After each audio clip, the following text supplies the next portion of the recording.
blunt on this platform. Most of the times, physical abuse from men is a response to emotional abuse from women. Emotional abuse from the women provokes physical abuse. It is a response. Break it down. Also, I will add to that part, emotional plus psychological abuse of women. No, respond. Yeah. No, let him come. You butcher. Please. Are more abusive than men. No, we're getting is that what you're saying? I get it. There is abuse on both parts. That is, the man goes physical, but the woman is giving emotional torture. Yes. Okay, yes. I repeat again, most physical abuse from men is a response from emotional abuse from women. Okay. Take it or you leave it. Men at times are not mad to get up and start beating a woman.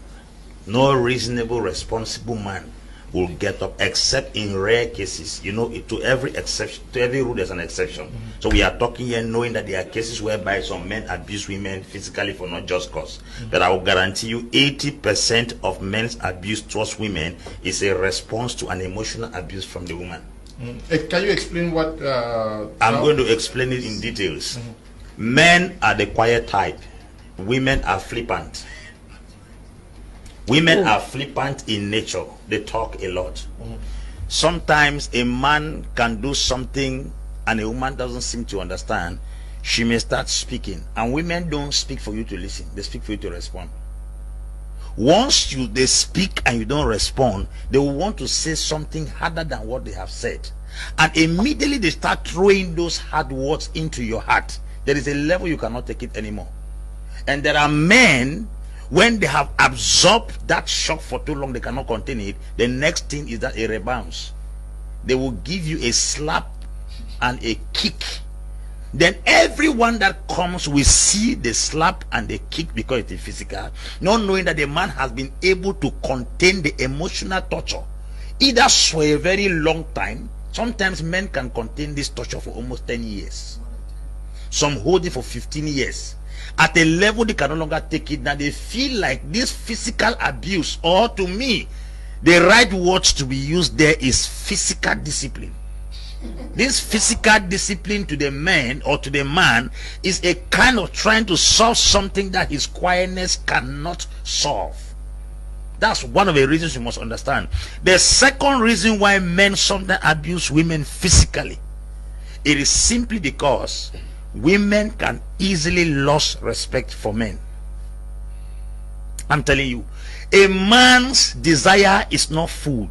Cook the best food, he can get it in a restaurant.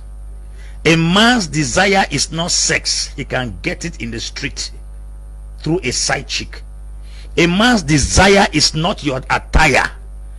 The greatest thing you will ever take from a man that will cause the beast in him to come out is his respect. Inherent in every man is a king and a beast. If you choose to be a queen, you will bring out the king in him. If you be a torment, you will bring out the beast in him. In all cultures of the world, the last thing that a man cannot take, I'm talking from a generic point of view, is disrespect. Some women are grossly disrespectful. I can tell you with all sincerity that the marriages before this period are far more better. There were no marriage seminars, there were no conferences, there were no lectures on marriage, but the marriages succeeded better because people were properly brought up in good culture. This thing called women emancipation has not been defined in a proper context.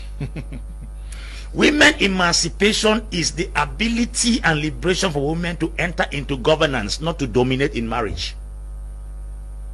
The women emancipation concept should be properly defined and then re-drilled again in the minds of women, because some women have taken this women emancipation into marriage. There are standards in marriage that no generation can ever take. The woman is to submit to a man and the man is to love the woman. That is the standard. But women emancipation has come to tell us that a woman has equal right and freedom. Since women are president, they can also be husband. Women can be president, women can be governors, women can be DO, but a woman can never be husband. Husband is not a position. Husband is not a rank. Husband is not an office. Husband is an ordained responsibility. And until every woman comes to this point to understand that your emancipation will never come to the place where you will become a husband, then every woman shall take her place in marriage. And that's why I say most at times physical response